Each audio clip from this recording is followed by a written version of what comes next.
Hello, this is Lynn Fraser with the Radical Recovery Summit 2023. Octavia Raheem is a quiet pleasure to enjoy for an hour. She is an author, rest coach, and chief operating daydreamer. She leads rest-based experiences that awaken creative potential, ignite possibility, and inspire bold action. Octavia's work as a yoga professional focuses on practical tools to teach individuals how to manage stress, anxiety, and fatigue through restorative yoga, yoga nidra, and meditation in a way that is accessible to all levels and abilities and restorative to the nervous system. She is the author of Pause, Rest, Be. One of my favorite things about this is I get to talk with people about things that they are excited about and your work. And I love the title of your book and your chief daydreaming officer. Someone who can bring that presence and creativity into an organization and into our own lives and our own work. I'm very happy to be here talking to you. And I know you have good questions because I've looked at some of your other your other episodes or Right. conversations, and so I'm so intrigued about what we'll unearth or talk about here together. I am too. But why don't we start with just a little bit of your story, who you are, and how is it that you came to really recognize the importance of resting and pausing and letting that kind of organic flow happen in our life? How did you come to where you are now? I know that's a big question, but It's a huge question, and I want to back up just a few steps, if I might, sure. and do something that I do with everyone that I gather with, and that is to invite you into taking 2 or 3 breaths with me. And those breaths are just look up, look down, take your eyes off the screen, close them if you feel safe to or have an opportunity to, and then notice your own body and then notice your own breath. I'm doing this for myself too as I cross the threshold into being into your presence. So if you could join me with that now, I would really appreciate it.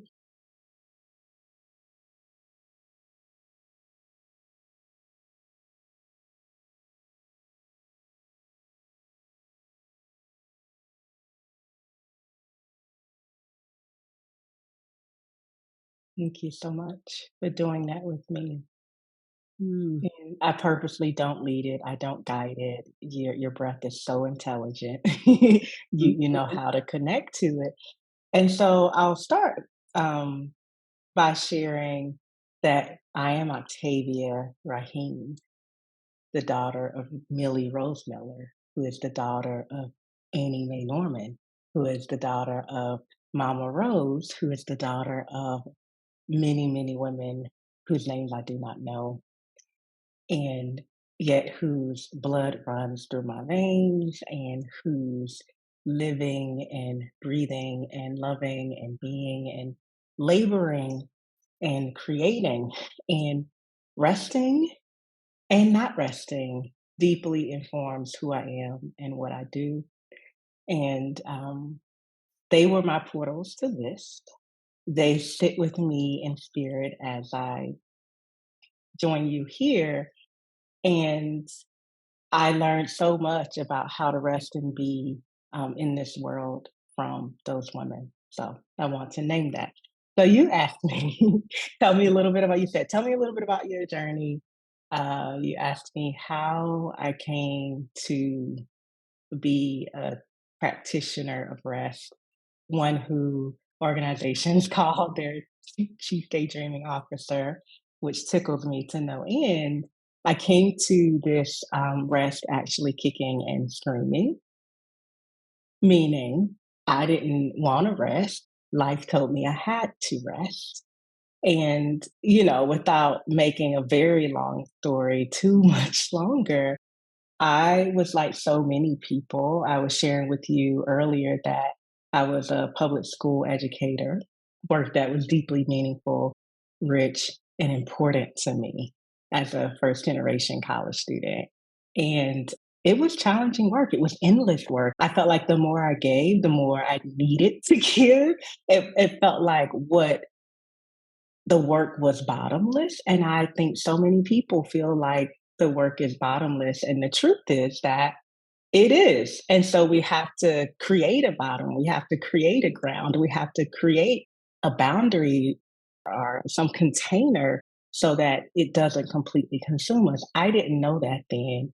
And on top of, working 10-hour days, squeezing out every drop of compassion and presence I had for my students and my colleagues, I was also side teaching yoga.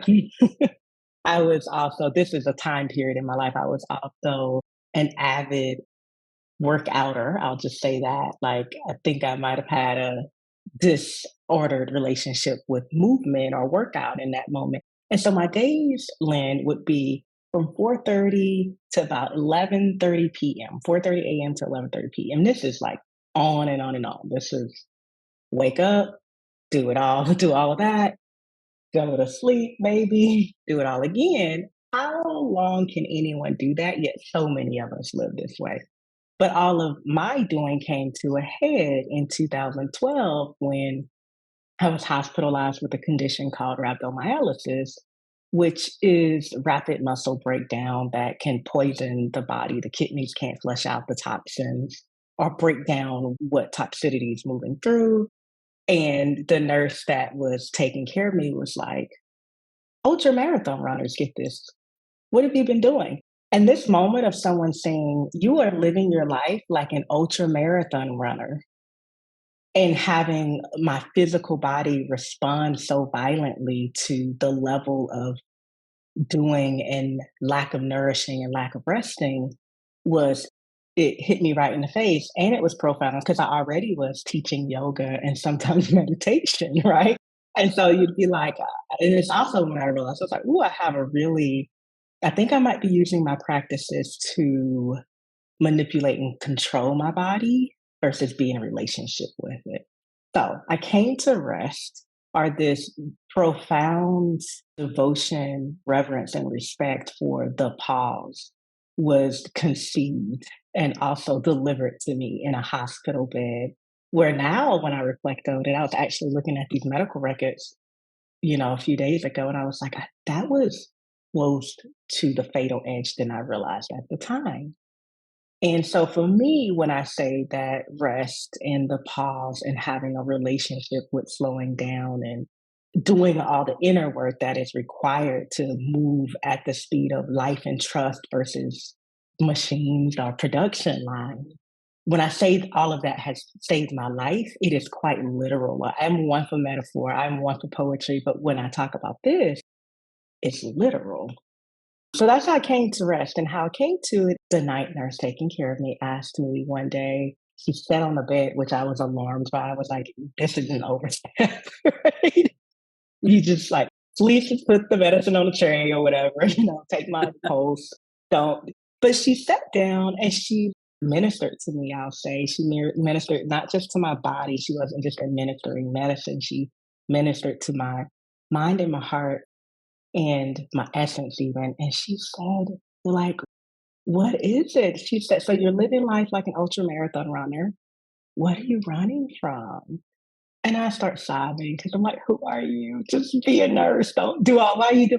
And then she held my hand and she quoted this scripture from the King James version of the Christian Bible. And she's like, Psalms 46:10. And I was like, I do. I grew up in the Baptist church, just like you probably did. And Mhm. she was like, it's be still and know. It says, be still and know. It says, be still and know.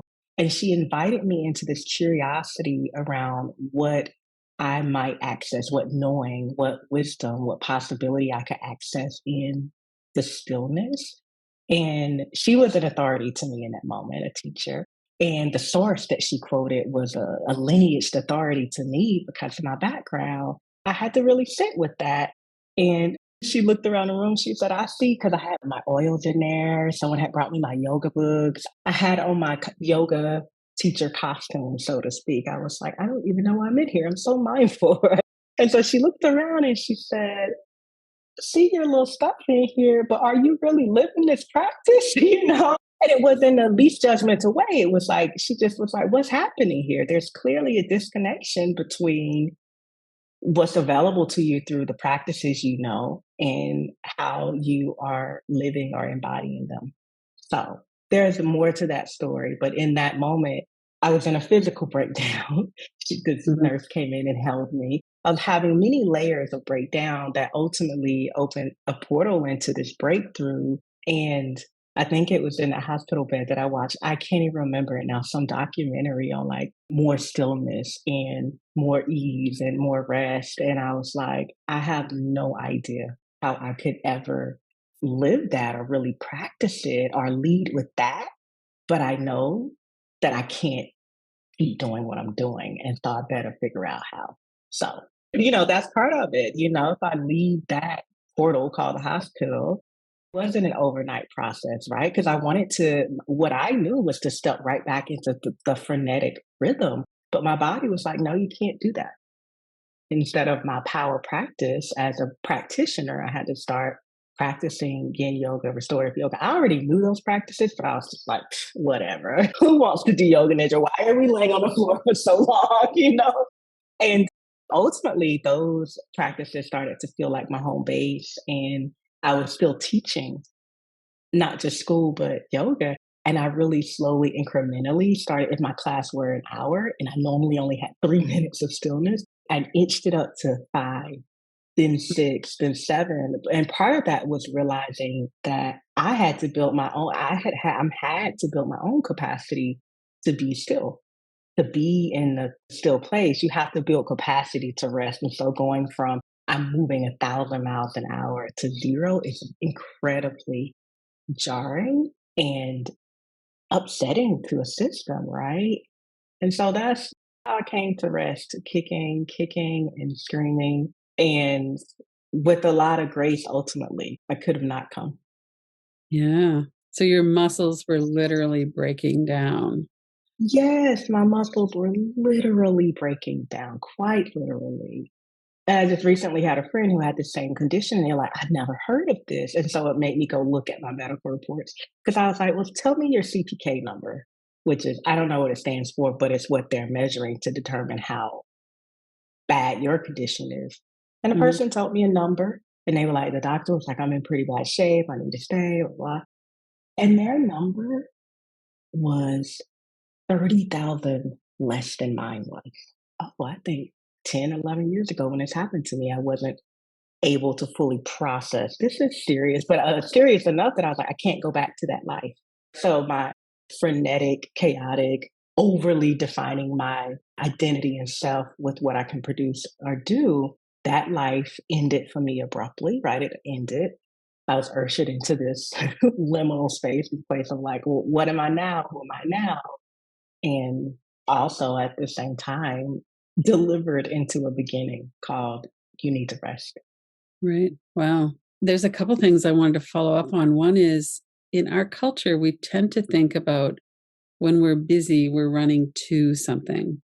And what you just said was the question you were asked was, what are you running from? Can you speak about that a little bit more? Yeah. Thank you for bringing that question forward. And I'm really going to speak in I terms, though, as a witness, we live in this culture that we engage with it. I see this a lot. And I would say, I'll tell you first what I discovered I was running from, right? Like my creativity, my Mm, softness, the part of me, I had some dreams and desires that I wasn't fulfilling or didn't know, like that felt too out of range for a woman like me, all of these things. And so I was burrowing through and keeping myself really busy as a numbing agent. I can't feel all of that if I'm busy. Those things can't come to the surface if I'm running. And essentially, if I distill it down, I was running from me, right? Like, who am I? I think a quintessential question of rest is rest. I always say rest asks us nothing. It just says, come here and let me hold you. And then it will ask us a question, which is, who are you now? Like, who are you when you're doing nothing? And it's a beautiful exploration, and it can be jarring, right? Because so much is like we ask, what's a question you get asked when you meet new people a lot? What do you do? Not who you be, like who you be. You know, what do you love? What delights you? There's so many other questions, but this leading with what do you do? And now I'll go breathe. Like I'll just say whatever I want to say in the moment. Like, what do you do? Like, it matters, but we have to stop over privileging it. And so I don't think that all full calendars are calendars of like bypassing something. Mine was though, right? Because it's also what's your calendar full of? Do you actually want to do half the things you're doing? Or do you feel what's your relationship with no to others versus yes to yourself? Like those are the kinds of questions that rest has called me into. And so, you know, I'm not a neuroscientist. And I do know that workaholism can act on the brain in the same way that other addictions can. And it's why, Lynn, I say it takes courage to be still. So, what was that process like for you to go from? I know you had a big incentive because of your medical condition, but what was that process like for you to kind of sort out what am I going to say yes to? What am I doing with my life? Like for me, I've had to pull way back from work because I'm working too much. And everything I do, I really enjoy. So it's a harder decision right now because it's not between something I hate and something I love. It's really my work is very fulfilling and meaningful and I love it. And yet I still need to not do it as much because I need to have time to just be and to, walk my Mhm, dog and sit and mhm, rest and practice shavasana mhm, instead of running around, right? So what was mm, that like for you to and maybe for people listening too, how can people move from that I need to keep busy into I need to open up some mm, space. So we have the mm. reluctance to what's going to happen if I'm still, but also, how am I going to actually do that? How am I going to actually do that? Thank you for sharing about your own experience. And the word that came forward for me is deep versus wide. Because I'm in, like I rest and work with people that I'm like, this is so beautiful. Like, I love this. I do want to do this all day. And, we use to fill your cup metaphor often. I also think it works. It works. Maybe we can make it be a glass pitcher or something. Maybe it's like a mug, a teacup. But I want to go deep with people versus wide. So that's just speaking Mhm. to what you shared. And then my journey that on this one level, it started in 2012, but likely I've been hurled toward this through this journey for a very long time. I'm still in process, right? And it requires a really, I always say to access ease, there's effort. There's some effort required, meaning there's a diligence I have to employ. There's a way I have to root down into my body when I'm making decisions. There's an honesty I have to tell myself about. Like sometimes I'm like, yes, yes, yes, I'm so excited. I want to do all those things. And then I go, I want to show up deeply, though. I want to show up 100%. And I know if I just keep adding and keep adding, what everyone's going to get of me is 75 to 85%. It might still be good, but that's not how I'm trying to show up. And that is not what anyone I'm being with or holding, including myself, is worthy of. And so, what I will say is that so I had this turning point, this moment of crisis that brought me into the awareness that I can't live like this anymore. This is not good or sustainable. And I also, laying in that bed, I thought, well, what's the next right step? What's one thing I can do? And I might not make this choice now. I might just be like, go home and get in bed when you get out of here. But I was like, because I cared so much about my yoga practice and my yoga teaching. And I was like, oh, I'll do restorative yoga. So literally it started with like, well, what's the one next thing to turn myself toward this direction that I can do? And that was it for me. And that's what I did, and it's those moments of those little droplets of, and now what? How can I honor rest more? How can I honor stillness more? And to back up a little bit, a deeper relationship with rest begins with your relationship to the pause. And there's a pause between every word you say. There's a pause between every movement. That's how you create rhythm. There's a pause between every breath. And so, someone who's like, I have no relationship to stillness and I want to, I would say then start with noticing when you're in motion, the pauses that happen with the breath. Or when you're talking to someone, can you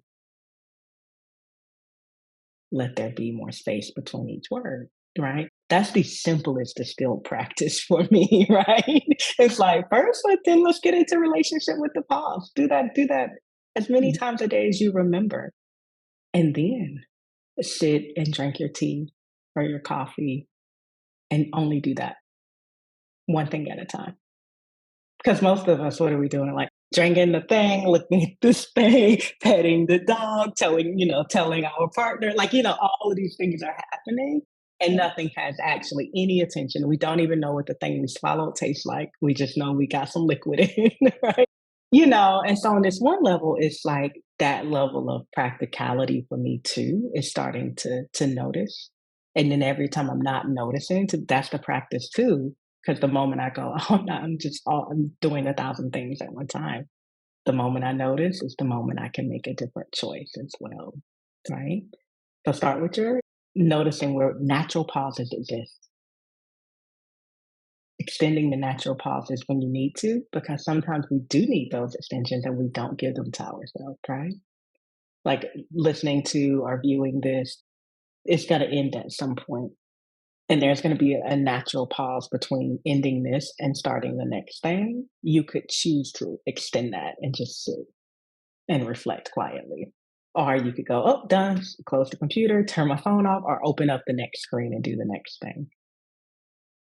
So that's really the relationship I'm inviting people into. Because if we think about highway driving, I don't know why anyone would be driving 100 miles per hour, but pressing the brakes, we know what that feels like if you're going and you press the brakes. The real invitation is to like, actually, not even the pause. So let's back up first, and then you start slowing down when and where I can. And there's gonna be discomfort, right? Because if you're moving like this and you start to move like this, you're actually working a different internal muscle, right? And so slowing down, noticing organic pause, then we're going to get more curious about like, how can I extend these pauses? Where can I extend them? And we start to have more capacity to notice when we are actually in need of it, right? There's desiring to rest, and then there's like, I need to rest. And I think sometimes mentally we all like, yeah, yeah, yeah, I want to rest. I can't. But then sometimes we're getting messages from the body that, but you need to. Or we're getting messages from the way we're interacting with those we love, like, well, you clearly need a break. Or we have a lot of kind of mental, not brain fog, but this kind of mental clutter and fog. But like there's so many ways that we can be in need of rest or respite. So slow down. Notice the organic pauses that already exist within your day, your life, your body even extend those where it feels accessible to you, then you're that's going to lead you to more curiosity around, can I just be still? And then the other thing I said is thinking of some ritual you already have, some routine thing you already do, like drinking a cup of tea or coffee in the morning. And instead of doing 8 things when you do it, drink the tea. Right. One thing at a time. Mm. One thing at a time. When I do multiple things at a time, they are very poorly done. And I don't think I'm the only one, right? And sometimes it takes me longer. I'm like, this, some of these tasks don't actually take this long. I'm just not giving my full attention to anything. It's like half of what it could be, and it's taking me double the time. Like it just doesn't actually add up. It's inefficient. But one thing at a time. Mm. So community, like when we look at Hmm. how to support ourselves in kind of pulling Hmm. back out of that push culture that we live in. And, Hmm. through your yoga studio and the work that you do, especially with Black women and women of color, who are among the most highly stressed and busy people, I would say. Hmm.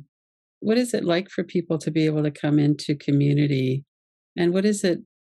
I loved your descriptions of it, of how you bring people in and how, just some of the ways you talk even about yoga nidra practice or being together in community in our bodies with each other. Mm. Do you want to talk a little bit about that? What you do and how you do that? Yeah. So resting, pausing, being still in community amplify the benefits of it, but the sense of permission. Like theoretically and in word, we all go, I don't need permission from anyone. And then, like if we both just put our heads down here, we would put our heads down more softly and heavily. It's like, this is what we can do in this place.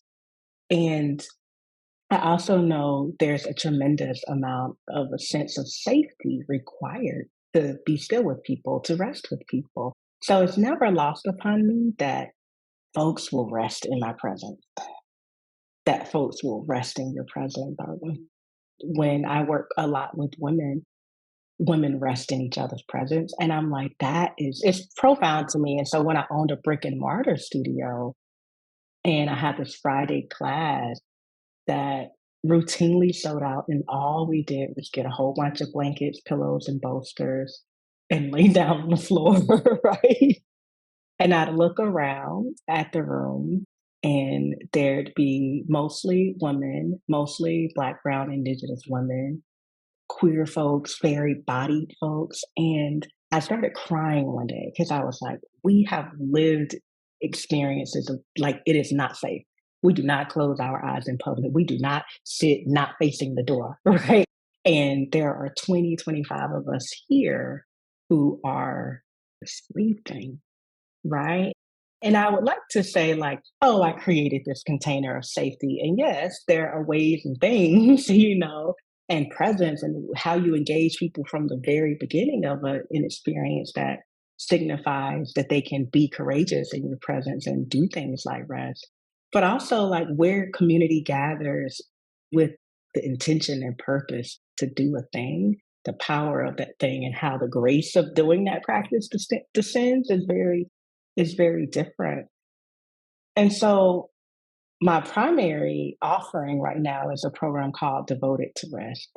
And it's an immersive experience for individuals who self identify as Black, Indigenous, women of color, and also self identify as visionary and who hold positions of influence, impact, leadership, a lot primarily in spaces of nonprofit spaces, educational spaces, and creative spaces.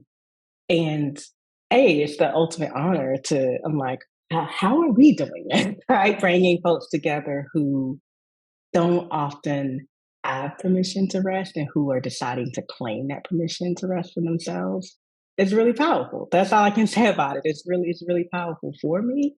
And part of what we do is start to slowly, intentionally, mindfully, and very gently peel back the layers of conditioning, story, lies, all the things that have told us that we are not worthy of our own care, we are not worthy of our own rest, and that we are not worthy of like the best of our own presence, right?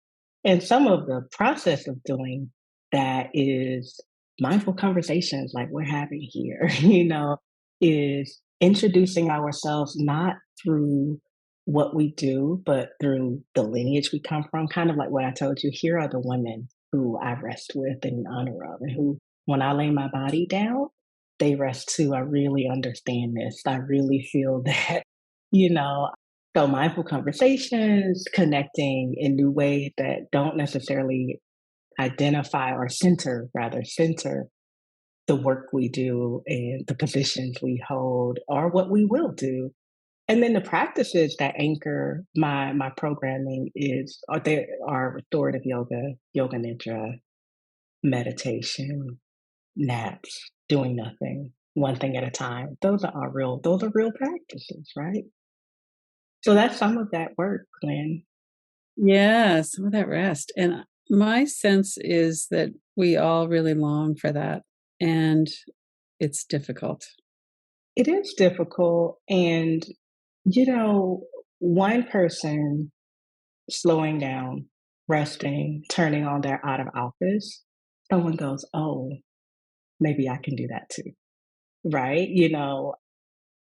And so I gather intentional community. And part of why I'm really specific about resting with leaders is because I know when their relationship to rest transforms, when their relationship to being well transforms, when their relationship to slowing down and the pause transforms, even how they lead a meeting is going to be radically different. How they engage with their teams will be different. And how their teams engage with their teams. That like there's this, and it's not necessarily trickle down, but I really understand how powerful those who hold leadership roles are and how they influence the way an organization's culture is formed. And so it's this kind of two-pronged thing. Like I'm intentional about working with Black, Indigenous, and women of color in these leadership roles because many of the women have been working all their lives, and working 100 times more. Like, the level of systemic pressure and devaluation of their labor is really specific.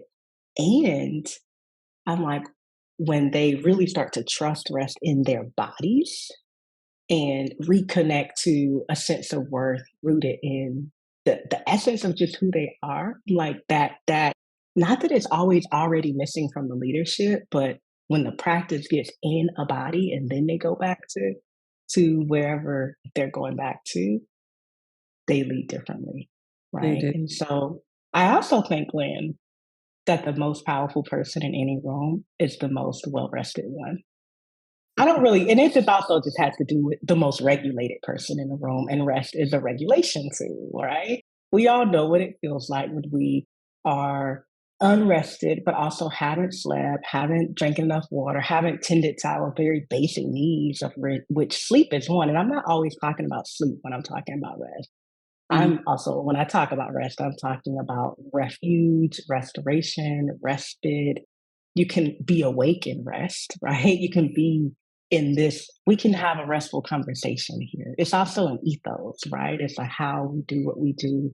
That means that we are intentionally creating frenzy. We are intentionally creating chaos. We are intentionally engaging in a culture of made up urgency. The most powerful person in the room is the most well rested person in that room.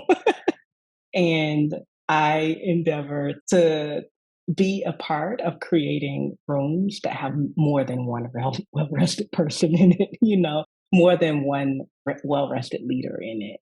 As you're talking, I'm thinking about my meditation teacher, and sometimes he would talk about why we were there with him. And he said, you're here because of my mind. My Mm, mind is very settled. And I experienced that with him many times. When you would speak with him, he was there, he was just present. And he mm, wasn't thinking about other things. He wasn't thinking about, well, I'm going to tell her this story about what happened to me, or, he wasn't doing any of that. He was just listening. So, this somatic practice of listening in our bodies is so mm, powerful. I love that saying, the most powerful person is the most well rested person. That's so transformative. And when he mm, spoke, he would speak very quietly often, and everybody would just be quiet and listen. And mm, just that energy. And mm, that's wonderful when we can bring some of that out into our world. Yeah. I'm just going to pause here, reflect on what I'd like to ask about next. There's several things I'm interested in knowing more about. One of them is the yoga and wellness world. So there's not a lot of resting in that world. Although, I train yoga teachers around yoga nidra, trauma informed yoga nidra, and there's a lot of interest in it. I think mhm, we have a longing to know mhm, stillness and to go into stillness. And yet, when we think about yoga, we tend to think about poses and mm, Lululemon and yoga mats and chanting namaste. And a lot of it is there's a lot of problems with that. Do you want to talk a little bit about how you see that whole world right now in North America, Mm. especially? So I would say the movement, the stillness, burlap pants, the Lululemon, I'm a student of the both end. But what struck me when you were speaking is that you said people have this longing for stillness. And I really feel like that longing is to return home to themselves, and stillness and rest does that. And then we also have resistance to that, right? I love asana. I love the postures. I love the physical part of yoga. And when I told that story I told you that about landing myself in the hospital, that's what I was doing. I was working out in other ways, but I was really pushing my body very hard in physical yoga practices. And I was really subscribing to this like mind over matter, which now sounds like disconnect from your body to me. Like when I think about what does that actually mean? Am I constantly over? Are you telling me to override the signals of my body? And I think that those practices can be, because for me they were portals in. It's unfortunate though. It's a portal and it's a threshold rather. And when you stay at the threshold too long, stagnation is going to occur, harm is gonna like things start to happen because that's not where you should stay, right? And I think that what I know about stillness is sometimes it makes you feel good, sometimes it just makes you feel. But now the endorphin rush of doing like very movement based things, that's pretty reliable, right? So like as a business model, like handing someone something that they're gonna walk out and be like, "Ah," even if what they were doing is like, burning their adrenals up, even if what they were doing wasn't of actual service to the totality of their body or being, it initially can feel good. It might take years to realize that, oh, those practices weren't serving me. And so, and so I think that part of it is like, what can you really easily package, right? And the other part is that you cannot teach what you don't practice. It's irresponsible, right? It's not ethical. And you actually can't do it. Can you take people farther down the path than you've journeyed yourself? I don't think so. And I might think about that some more, but I know the practices like meditation, yoga nidra, and stillness. I'm like so much of like you talked about your teacher, like he probably knew intellectually so many things, knows so many things about meditation and the practice and the lineage and the facts and this and the science. And through his practice, his presence has been refined. Mm, And that's one of his great offerings, right? And you can't fake that. You mhm. can't make that up. You cannot perform it. And I think it's a very genuine curiosity about stillness, about rest, about yoga nidra, about restorative yoga. And what I hope happens is that people don't immediately go, and now I'm going to teach it. Like, be in the practice, be a student of the thing. Let the practice teach you, right? Because the practice is one of the greatest teachers, direct experience. I hope people let that penetrate their being, let that shift their relationship to their own bodies and minds and hearts. And then, okay, now go teach that, right? And so I think the true longing is the longing to return home to yourself, to self, to who you were, who you were before the world told you this is who you ought to be and how it ought to be. I think that's a genuine longing, a genuine curiosity. And I also think there's much resistance to it. And so I'll tell you something. I don't know when I got on Instagram officially, but it was also around this time where I'm transitioning from being a very movement based teacher, a teacher who you can see my pictures of me and my arm balances and all of that. And I remember thinking, once I started teaching things, what really you're laying down, switch the pose, now lay on your other side. That's the practice, right? And I'm Right. saying it like, but it's really interesting. I was like, how do you show that? Because we live in a very kind of like lookish, like I want to see it culture. But Mm, if we go back to this wonderful, beautiful story you told about your teacher, it's like you can't necessarily put it in the picture over and over and over. You can't make it social media worthy in air quote.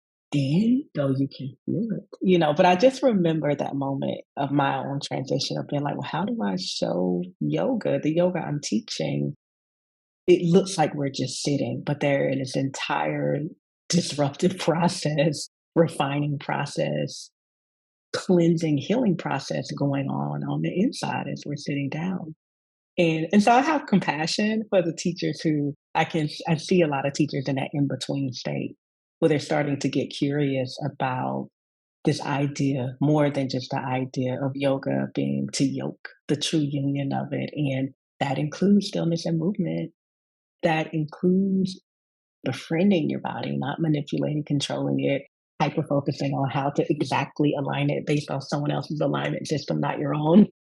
I think people are getting curious about that, and I'm excited for that curiosity and also hope that we don't rush the process of learning what it means to bring stillness into our own personal practice as practitioners and then offer it back to our students. Like Mhm. give time to be the student to the practice. Mhm. One of the things we haven't really touched into yet is the stored trauma. And what happens often when people are not busy is that traumatic memories come up. It can be difficult. Sometimes it's a hypervigilance in the body where you're just restless. Often it's in the mind, the thoughts in the mind as well. Do you work directly with that?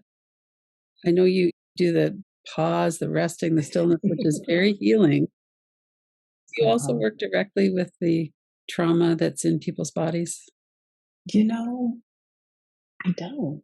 And I'll say, not, I know I'm very aware of what can come up, how it comes up, why it might come up. I don't invite people to close it's always an invitation to close your eyes, not an instruction, Mhm, though all of those kinds of things. And like, do I have a group for it? Is that what I do? No, I'm very aware of what can arise when we're still because the digestion process starts to be activated in our system. And I definitely had people start crying and go, I don't actually know what I'm crying about. Or someone go, I have a memory and I hadn't remembered that till now. And I always tell people, because I'm like, if you stay in the stillness and these things are coming up and it's getting more and more and more uncomfortable, it gets more and more uncomfortable. And part of my teaching is like, when you notice that and you can't keep just noticing and you need to move, you have to move. You sit up. If your eyes are closed, you open your eyes. mhm, And I don't directly teach that. I don't directly go in and go, I'm addressing this with you, if that makes sense, Lynn, mhm, right? And I'm also very aware as a practitioner and a teacher and space holder that it is going to happen. People are going to have things surface that might be hard. So there's we can leave, we can move, we can interrupt the surfacing anytime we need and want to. And the other thing that I've had students share with me is that if they stay with it and they stay with it, something this happens, right? This kind of lifting happens. But that's very personal. Like I'm not pushing people to stay with it. And mhm. I'm not gonna hold you here and say, don't approach it, right? Yeah. And I always have in my back pocket, here's the list of like highly skilled therapists and trauma-based professionals that when something arises that someone's like, something got undone, then we need to engage with someone on a different level. The other thing I want to share in terms of things surfacing in restorative yoga is this experience that my dear mama had in her first restorative class with me. And it took a lot for her to even come to yoga because she was like, what are you doing? This hocus pocus stuff. Like I'm from the deep south, right? And so she comes to class, she brings one of my cousins, they get in the back corner. I make sure they're taken care of because it's Yeah. all so strange and new to them. And it's a 2 hour restorative experience that ends with yoga nidra. And, you know, sometimes she's doing what I say. I guess it would have been hard to follow instructions from your child slash daughter, even when they're an adult. But she's doing the practice, and I'm looking at her and I'm like, wonder what she's thinking, and wonder what she's feeling. And she seems to be having a fine experience. We get to yoga nidra and guide through the process. We come out of the practice, we sit up. My mom doesn't sit up, and I'm like, oh Lord. But I don't hear her snoring, which is what she used to do. And then I look and she's kind of like half smiling. What is she doing? And then the room clears out. I talk to people. Maybe an hour goes by, and then she just sits up. And I go, "What is going on with you?" And she goes, "I was having these explosive memories," and I'm like, "Okay, wow," And she goes, "No, I was in my front yard and I was running and playing, and I was jumping and I was laughing." And then I picked some flowers, all these things. And she was like, and I remembered it. I was like, oh, yeah, that was my childhood. I was maybe 4 or 5 in the memory. Mhm. And then she goes, I remembered my joy. And for this woman, that was so huge to me. It's a moment like my mom's no longer in her body. And this is like a memory I cherish that through this descending into stillness, the courage it takes be still through resting in community, through trusting the person guiding you, all these things that came together.